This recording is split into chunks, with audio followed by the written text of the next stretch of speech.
कार्यक्रम बाल वाटिका।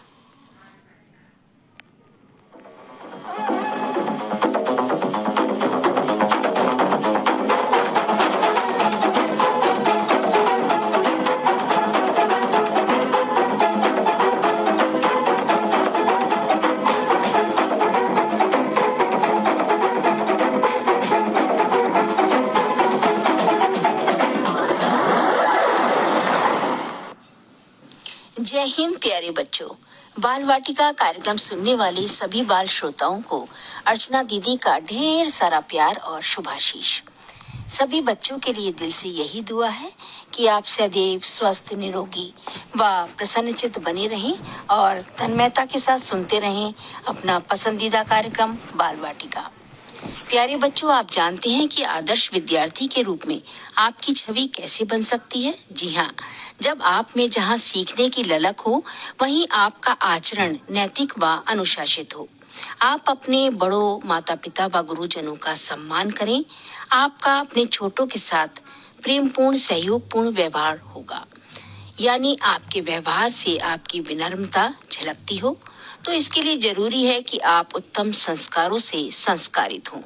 हाँ तो बच्चों, विद्यालय व घर ही वो स्थान है जहाँ पढ़ाई के साथ साथ आपको इस रूप में संस्कारित किया जाता है जिससे आप सुखद व उज्जवल जीवन यापन कर दूसरों के लिए आदर्श व प्रेरणा स्रोत बन सके। आपकी कथनी करनी में अंतर नहीं होना चाहिए। बच्चों, क्या आप जानते हैं कि बालक को कच्ची मिट्टी के समान माना गया है, जिसे माता पिता व गुरु उत्तम संस्कारों से गढ़कर संवार कर नया रूप व आकार प्रदान करते हैं, जिससे जीवन में एक आदर्श व्यक्तित्व के रूप में आपकी छाप सर्वत्र पड़े, यानी दूसरे लोग भी आपकी तारीफ करें, आपकी मिसालें दें। हाँ तो बच्चों, बचपन से ही आप में अपने में ऐसे गुण विकसित करने होंगे कि आप घर बाहर विद्यालय में सबके प्रिय बन सकें। आपका प्रत्येक कार्य स्वार्थ रहित, परहित व देश कल्याण में हो। बच्चों, संस्कारों के धरातल पर ही चरित्र का निर्माण होता है। उत्तम संस्कारवान व्यक्ति ही समाज में अपना विशिष्ट स्थान बनाता है। आपका कोई भी कार्य, निंदनीय कार्य आपकी छवि को धूमिल कर सकता है, इसलिए आपको अपना चिंतन उत्कृष्ट रखना है। बच्चों, स्वस्थ संस्कारी समाज की संरचना स्वस्थ चिंतन से होती है। चिंतन से ही आपको अपने विचारों में उत्कृष्टता लानी होगी, जो किसी मानव की संपूर्णता का परिचायक है। हाँ तो बच्चों, जब आप समर्पण भाव से मानव मूल्यों की रक्षा के प्रति सचेत रहेंगे, तभी आप स्वयं का, समाज का व राष्ट्र का उत्थान करने में सदैव अग्रसित बने रहेंगे। बच्चों, बात जब उत्तम संस्कारित होनहार विद्यार्थी की चली पड़ी है, तो इसी क्रम में आज हम लेकर आए हैं परीक्षा पे चर्चा 7वां संस्करण पर आधारित ये विशेष कार्यक्रम, जिसमें प्रतिभाग कर रहे हैं समग्र विद्यालय कुतुबपुर नंगली नजीबाबाद की छात्राएं अरीबा और छवि, साथ ही शिक्षिका श्रीमती मंजू पचहरा, और इसके साथ ही पूर्व माध्यमिक विद्यालय चांदा नगली विकास क्षेत्र हल्दौर, जिला बिजनौर के छात्र छात्राएं आदि, पायल, दीपांशी, और शिक्षक हैं श्री शाहदिल नईम जी। तो प्रस्तुत है हमारा ये आज का कार्यक्रम। जय हिंद प्यारे बच्चों। किसी ने क्या खूब कहा है, परिंदे रुक मत, तुझ में जान बाकी है, मंजिलें दूर हैं, बहुत उड़ान बाकी है, आज या कल मुट्ठी में होगी दुनिया, लक्ष्य पर अगर तेरा ध्यान बाकी है। यूं ही नहीं मिलती रब की मेहरबानी, एक से बढ़कर एक इम्तिहान बाकी है, जिंदगी की जंग में है हौसला जरूरी, जीतने के लिए सारा जहान बाकी है। बिल्कुल बच्चों, हौसला अफजाई करने वाली ये पंक्तियां आपको सदैव स्मरण रखनी चाहिए। कभी भी हिम्मत हार कर, लक्ष्य से न भटक कर निरंतर प्रगति की राह पर आपको आगे बढ़ते जाना है। जिंदगी की हर जंग का, मुश्किलों का सामना पूरे जोश उत्साह के साथ करने पर ही आप सफलता की ऊंचाइयों को छू सकते हैं और पा सकते हैं अपनी उम्मीदों का जहां। हाँ तो बच्चों, आज हम लेकर आए हैं आपके लिए एक ऐसा ही कार्यक्रम जो देश के नौजवानों में न केवल नई ऊर्जा, जोश व उत्साह का संचार करता है, बल्कि जीवन में आने वाली तमाम समस्याओं चुनौतियों को सहर्ष स्वीकार कर उनका सामना करने का साहस भी प्रदान करता है। जी हाँ, आज हम लेकर आए हैं प्यारे बच्चों के लिए परीक्षा पे चर्चा। प्रधानमंत्री श्रद्धेय नरेंद्र मोदी जी का उल्लास उमंग भर देने वाला आमने सामने वाला प्रश्नोत्तरी कार्यक्रम, यानी जहां हमारे बच्चों के परीक्षा, पढ़ाई व कैरियर को लेकर किए गए प्रश्न हैं, वहीं प्रधानमंत्री महोदय द्वारा सटीक, सहजतापूर्ण, मार्गदर्शन युक्त समाधान करने वाले जवाब। वास्तव में परीक्षा पे चर्चा युवाओं के लिए तनाव मुक्त माहौल बनाने के लिए प्रधानमंत्री नरेंद्र मोदी जी के नेतृत्व में बड़े आंदोलन एग्जाम वॉरियर्स का हिस्सा है। ये एक ऐसा जन आंदोलन है जो छात्रों, अभिभावक, शिक्षकों और समाज को एक साथ लाने के लिए प्रधानमंत्री श्री नरेंद्र मोदी जी के प्रयासों से प्रेरित है। सही मायनों में एक उन्नत, समृद्ध भारत की संकल्पना को साकार कर विश्व गुरु बनाए जाने वाला, साथ ही देश के भावी कर्णधारों के उज्जवल भविष्य को संवारने वाला प्रेरणादायक ऊर्जा से भरा कार्यक्रम है। इनोवेट प्लेटफॉर्म पीपीसी कार्यक्रम का उद्देश्य ऐसे वातावरण का निर्माण करना है जहां प्रत्येक बच्चे के अद्वितीय व्यक्तित्व का जश्न मनाया जाए और इस रूप में प्रोत्साहित किया जाए कि वो खुद को पूरी तरह से व्यक्त करने में सक्षम बन सके, साथ ही हर प्रकार की कुंठाओं से उभर कुशल जीवन यापन। जी हाँ, प्रेरणा प्रधान पीपीसी कार्यक्रम, जिसमें प्रधानमंत्री जी द्वारा युवाओं के जीवन में आने वाली चुनौतियों का सामना किस प्रकार किया जाए, अनेक उदाहरणों से समाधान के तरीके एग्जाम वॉरियर्स पुस्तक के माध्यम से और मंच के जरिए विस्तार पूर्वक बताए गए। जैसे अक्सर परीक्षा को लेकर छात्रों में तनाव से मुक्ति, उपाय व टिप्स, इसी प्रकार हार्ड वर्क करें या स्मार्ट वर्क, आलोचनाओं से कैसे उभरें, इसी प्रकार अभिभावकों व टीचर्स की भी क्वेरीज इसमें शामिल हैं। जो भी प्रश्न है सटीक जवाब देकर जहां न केवल संतुष्ट किया गया है, वहीं उचित मार्गदर्शन संबंधी टिप्स से भी लाभान्वित किया गया है। हाँ, तो इसी संदर्भ में हमारे बच्चों की क्या क्या क्वेरीज हैं और किस प्रकार उनकी जिज्ञासाएं प्रधानमंत्री मंच तक पहुंचे, उनको अपने प्रश्नों के जवाब तो मिले, साथ ही परीक्षा पे चर्चा जिसका 7वां संस्करण 29 जनवरी 2024 में भाग लेने का मौका कैसे मिलेगा और किन कक्षाओं के छात्र इसमें प्रतिभाग कर सकेंगे, यानी ऑनलाइन आवेदन की प्रक्रिया कब और कैसे की जाएगी, ये सब चर्चा परिचर्चा के लिए जुड़ते हैं स्टूडियोज में आमंत्रित कुछ विद्यार्थियों से, साथ ही उनके टीचर से, और रूबरू होते हैं उनके विचारों से। बच्चों, आज के कार्यक्रम की खास बात यह है कि आज हमारे साथ स्टूडेंट्स और उनके टीचर्स भी प्रतिभाग कर रहे हैं, तो सभी का बहुत बहुत स्वागत है। कार्यक्रम की शुरुआत में सबसे पहले लेते हैं आप सभी का परिचय। बेटा, आपका क्या नाम है? मेरा नाम दीपांशी है। मैं कक्षा 7 की छात्रा हूँ। मैं पूर्व माध्यमिक विद्यालय चांदा नंगली, जिला बिजनौर में पढ़ती हूँ। और बेटा, आप जो पास में बैठी हुई हैं, आपका क्या नाम है? मेरा नाम पायल है। मैं कक्षा 7 की छात्रा हूँ। मैं पूर्व माध्यमिक विद्यालय चांदा नंगली में पढ़ती हूँ। मेरा नाम आदि है। मैं कक्षा 6 का छात्र हूँ। मेरे विद्यालय का नाम पूर्व माध्यमिक विद्यालय चांदा नंगली है। हमारे जनपद का नाम जिला बिजनौर है। मेरा नाम अरीबा है। मैं कक्षा 7 की छात्रा हूँ। मेरे विद्यालय का नाम कंपोजिट विद्यालय कुतुबपुर नंगली, नजीबाबाद, जिला बिजनौर। हाँ, तो आप सभी का बहुत बहुत स्वागत है। और अब लेते हैं टीचर्स का भी परिचय जो बच्चों को लेकर यहाँ पर शामिल हुए हैं। सर, आप भी प्लीज अपना परिचय दें। मेरा नाम मोहम्मद शाहदिल नईम है। मैं पूर्व माध्यमिक विद्यालय चांदा नंगली में इंचार्ज प्रधानाध्यापक के पद पर कार्यरत हूँ और ये विकास क्षेत्र हल्दौर, जनपद बिजनौर में स्थित है। धन्यवाद सर। मैडम, आप भी अपना परिचय दें। मेरा नाम मंजू पचेरा है। मैं कंपोजिट स्कूल कुतुबपुर नगली की इंचार्ज अध्यापिका हूँ। यह विकास खंड नजीबाबाद, जिला बिजनौर का विद्यालय है। तो अब शुरू करते हैं। हमारे बच्चों की क्या क्या जिज्ञासाएं वो अपने प्रधानमंत्री जी के समक्ष रखेंगे। इससे पहले मैं टीचर से ही जानना चाहूंगी, क्या बच्चों का रजिस्ट्रेशन इसमें हुआ है? हमारे विद्यालय के 11 बच्चों ने इस परीक्षा पे चर्चा कार्यक्रम में अपना रजिस्ट्रेशन करा रखा है और उनको सर्टिफिकेट भी प्राप्त हो गए हैं।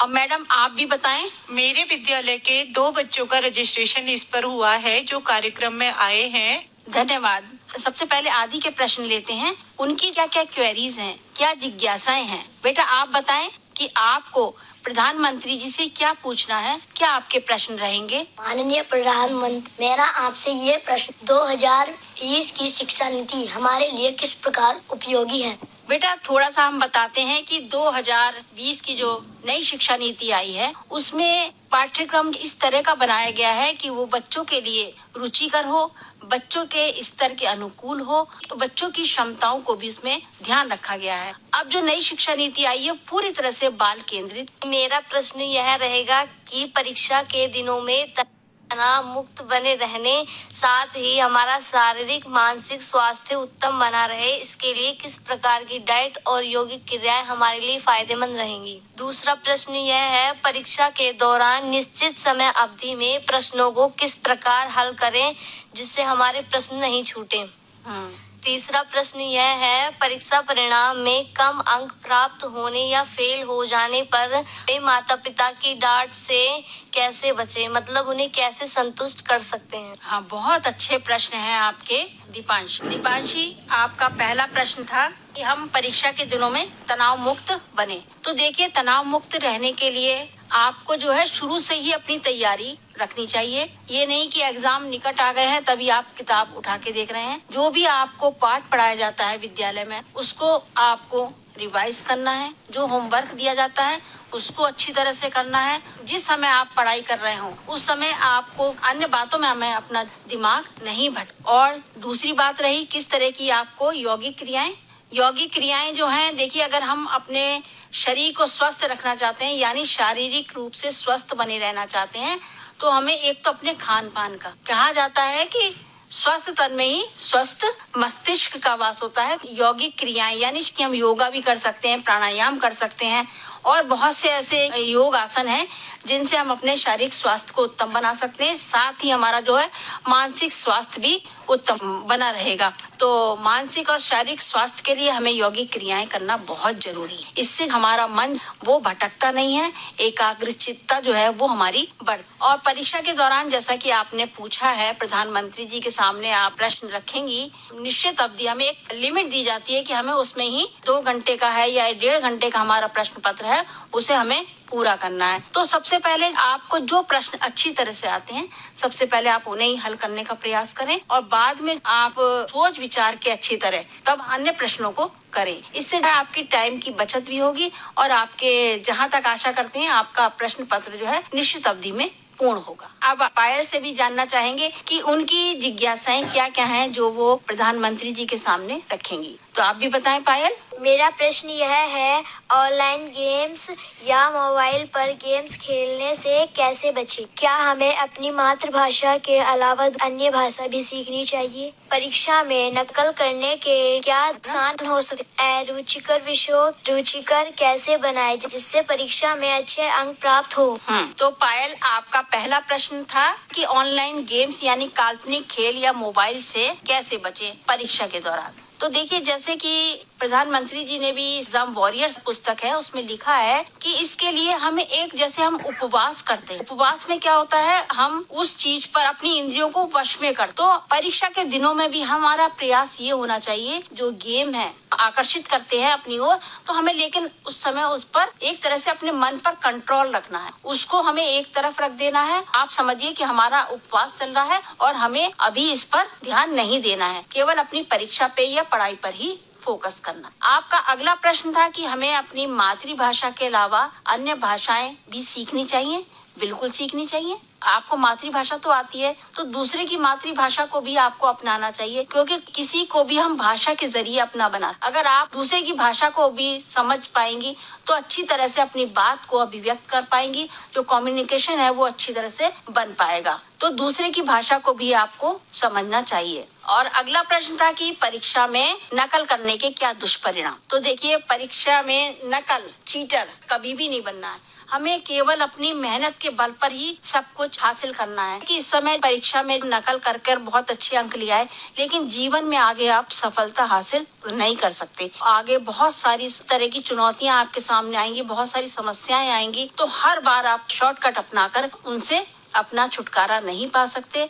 तो आपको नकल का सहारा बिल्कुल नहीं लेना है। जीवन में सफलता हासिल करने के लिए, आपको एक कुशल नागरिक बनने के लिए सदैव अपने पर विश्वास रखकर आगे बढ़ना। अब अगले विद्यार्थी से भी जानना चाहेंगे। मैं परीक्षा की पूरी तैयारी करती हूँ, फिर भी लगता है कि लिखते समय भूल जाऊंगी। इस डर को कैसे दूर करें? दूसरा, परीक्षा में स्वस्थ रहने के लिए योग मदद करता है। क्या योग परीक्षा में ध्यान लगा सकता है? तीसरा, परीक्षा में लिखते समय पेपर छूटने का डर लगा रहता है, इस डर को कैसे दूर करें? हाँ, जैसे कि आपका सवाल था कि मैं जो हूँ परीक्षा में तैयारी तो पूरी रखती हूँ, लेकिन मैं भूल जाती हूँ। तो बेटा, सबसे पहले बात है कि आप जब परीक्षा की अच्छी तरह से तैयारी करेंगी तो आप कॉन्फिडेंस डेवलप होगा। जब आप पूरी तरह से अच्छी तरह से तैयारी करेंगी तो आप परीक्षा में बैठेंगे तो आपको किसी तरह से भी परीक्षा का भय नहीं होगा। तो आप शुरू से ही ये मान के चलें कि हाँ, मुझे सब कुछ याद है। जब आप बिल्कुल भी डरेंगी नहीं, पूरे आत्मविश्वास के साथ परीक्षा को देंगे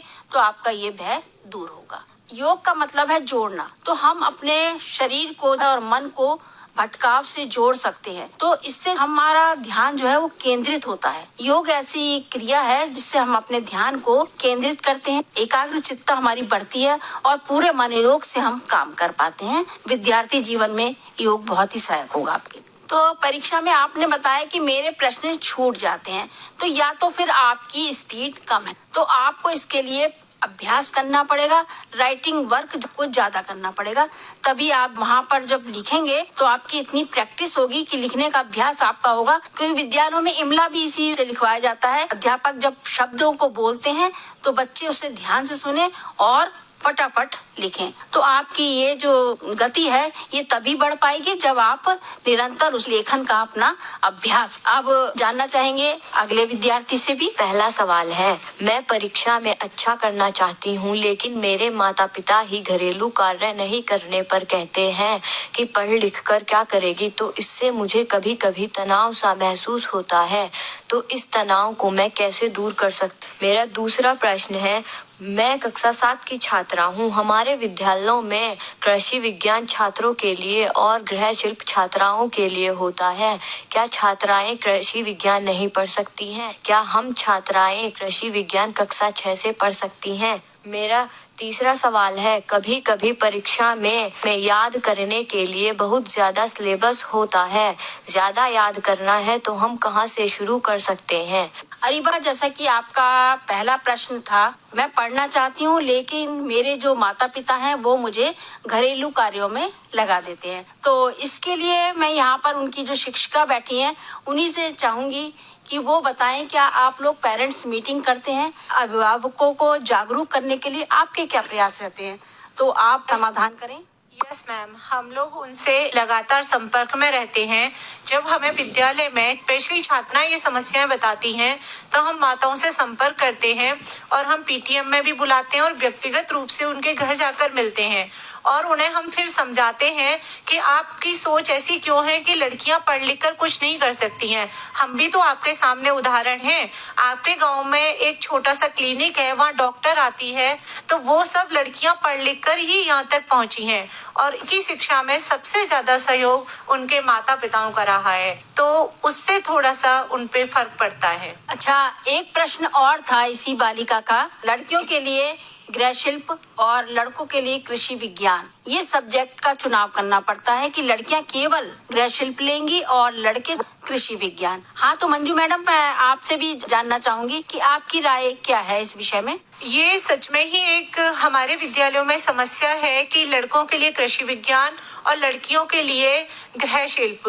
लेकिन इसमें क्या होता है कि कुछ लड़कियां कृषि विज्ञान और पर्यावरण दोनों लगभग मिलते जुलते विषय हैं, तो उसको कृषि विज्ञान को बहुत ज्यादा पसंद करती हैं। लेकिन हमारे यहाँ पे परीक्षा देते समय हमारे पास ये ऑप्शन नहीं होता है, तो हम खुद ये सुझाव देना चाहते हैं कि लड़कियों को 6वीं क्लास से ही कृषि विज्ञान उनको भी उनके पसंद के अनुसार देनी चाहिए, जिससे कि उनका बेस मजबूत हो और आगे चल करके वो कृषि वैज्ञानिक या और अच्छे पदों पे कार्य करें और अपनी रुचि के अनुसार अपने विषय में अच्छा करें। बहुत अच्छा आपका जवाब रहा है मंजू मैम। आपने बताया कि सिलेबस इतना ज्यादा होता है कि वो प्रश्न इतने ज्यादा होते हैं कि हम उन्हें याद नहीं कर पाते। इस विषय में मैं यहाँ पर शादिल सर बैठे हुए हैं, उनसे भी उनके राय जानना चाहूंगी। आप क्या कहना चाहेंगे? सिलेबस तो निश्चित होता है, तो हमें सिलेबस के हिसाब से चलना पड़ेगा ही, लेकिन इसके लिए ये करें कि हम शुरुआत से ही अपने सिलेबस को कवर करते चलेंगे और हम नियमित अध्ययन करेंगे और अपनी तैयारियां जो है नियमित रखेंगे, तो धीरे धीरे हम ऐसी स्थिति में आ जाएंगे कि हमें सिलेबस जो है बोझ नहीं लगेगा।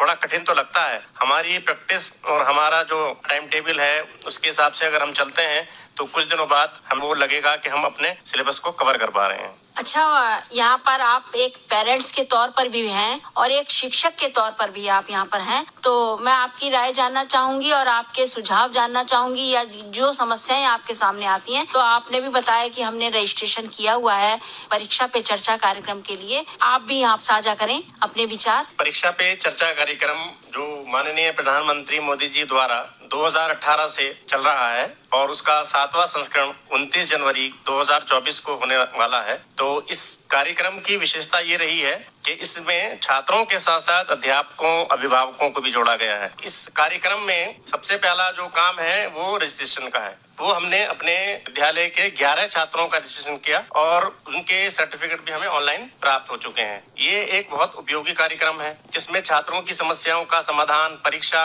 में क्या क्या सिलेबस है, पैटर्न क्या है, हमें प्रश्नों को कैसे हल करना है और तनाव से कैसे बचना है, साथ ही साथ हम जो अभिभावक हैं उनको छात्रों का सहयोगी बनना है, उनका मित्र बनना है और उनकी रुचि और क्षमताओं का ध्यान रखते हुए परिणाम की अपेक्षा करना है। शादिल सर, मैं ये जानना चाहूंगी, जो हमारे ये बाल श्रोता हमारा ये कार्यक्रम सुन रहे हैं, तो प्लीज आप वो लिंक भी शेयर करें, वो लिंक भी साझा करें आज के हमारे इस कार्यक्रम में कि किससे हम परीक्षा पे चर्चा कार्यक्रम में जुड़ सकते हैं। इसमें जो परीक्षा पे चर्चा कार्यक्रम है इसमें हम पहले तो चाहें तो डायरेक्ट भी कर सकते हैं। PCP 2024 लॉगिन करने के बाद ऑप्शन आएगा, उसमें as a student, as a teacher, as a parents के द्वारा जो है उसमें हम अपना रजिस्ट्रेशन कर सकते हैं। इसके साथ साथ एक इनोवेटिव गवर्नमेंट ऐप है, उस पे भी हम जाकर पे रजिस्ट्रेशन कर सकते। बहुत अच्छी जानकारी आपने आज हमारे बाल श्रोताओं के साथ साझा की, तो इसके लिए भी धन्यवाद सर। और अब आप बताएं कि एक पेरेंट्स के तौर पर आपके क्या सुझाव रहेंगे, वो भी आप साझा करें आज के इस कार्यक्रम के माध्यम से।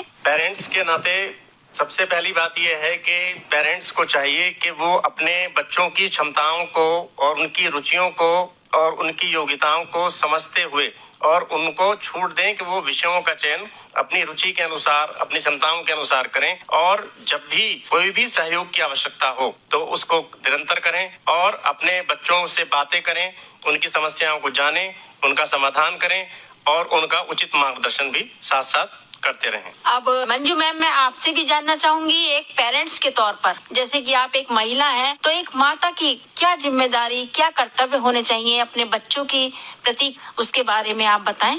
मैम, एक माँ के रूप में मैं समझती हूँ कि उसकी जिम्मेदारी जब बच्चा गर्भ में आता है वहाँ से ही शुरू हो जाती है और वो जैसे माँ के विचार होते हैं, जैसी आदतें होती हैं, बच्चा गर्भ से ही वो सीखने लगता है। यदि माएँ अच्छी किताबें पढ़ेंगी, अच्छे थॉट्स पढ़ेंगी, स्वास्थ्यवर्धक खाना खाएंगी तो एक बच्चे की भी वही आदत बनती है और इसका हमारे पास सबसे अच्छा उदाहरण वीर अभिमन्यु भी रहे हैं। जी जी।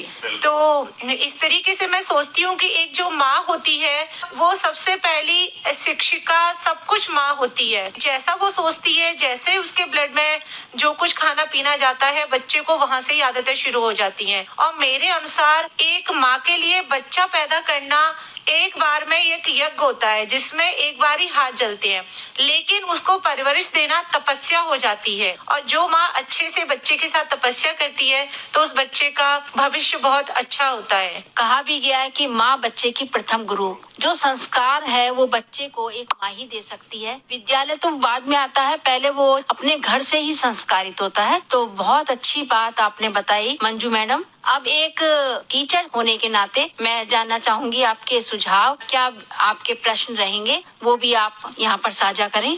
मैम, एक अध्यापक के तौर पर मेरे प्रश्न है कि शिक्षकों को कैसे प्रोत्साहित किया जा सकता है जिससे वे छात्रों की प्रगति के लिए और अधिक सक्रिय हो सकें। उन्हें ये महसूस हो छात्रों की जिम्मेदारी, इनको और अच्छा बनाने की जिम्मेदारी हमारी है, अध्यापकों की है। तो मैम, मेरा ये है कि उन अध्यापकों को हमारी सरकार के पास और क्या योजनाएं हैं जिससे वो और प्रोत्साहित हो सकें और बच्चों के लिए और अच्छा कर सकें। मंजू मैम, इस विषय में मैं कहना चाहूंगी कि हमारी सरकार निरंतर प्रयासरत है। टीचर्स को, बच्चों को प्रोत्साहित करने के लिए मंच प्रदान करती है। वो नए नए नवाचार जो टीचर्स पेश कर रहे हैं, जैसे ICT का प्रयोग कर रहे हैं, जो टीचर्स अच्छा काम विद्यालयों में कर रहे हैं, जिले स्तर पर भी, डाइट स्तर पर भी और विद्यालय स्तर पर, ब्लॉक स्तर पर और राज्य स्तर पर भी, राष्ट्रीय स्तर पर भी को राष्ट्रपति या राज्य पुरस्कार से सम्मानित भी किया जाता है, जिससे कि वो प्रोत्साहित होकर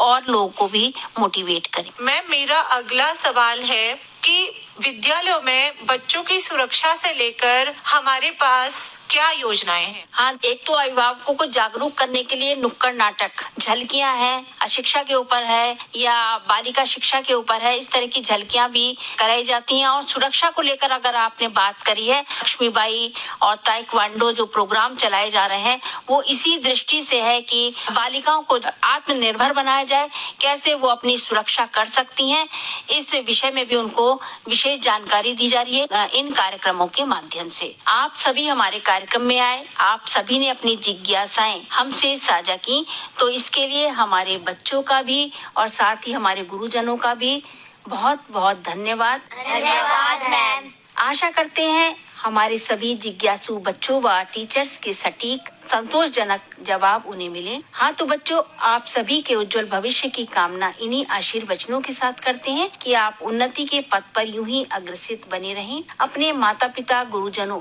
व देश का नाम रोशन करें। जय हिंद। बच्चों, अभी आप परीक्षा पे चर्चा 7वां संस्करण पर आधारित ये विशेष कार्यक्रम सुन रहे थे और अब इसी क्रम में सुनते हैं कुछ जरूरी संदेश।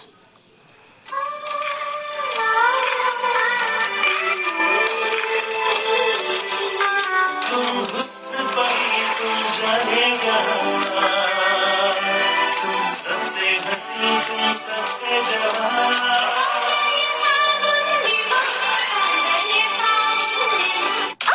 मटर में कीड़ा। तू मटर के कीड़े से डर गई और तेरे बच्चे की आंत में जाने कितने कीड़े यानी कृमि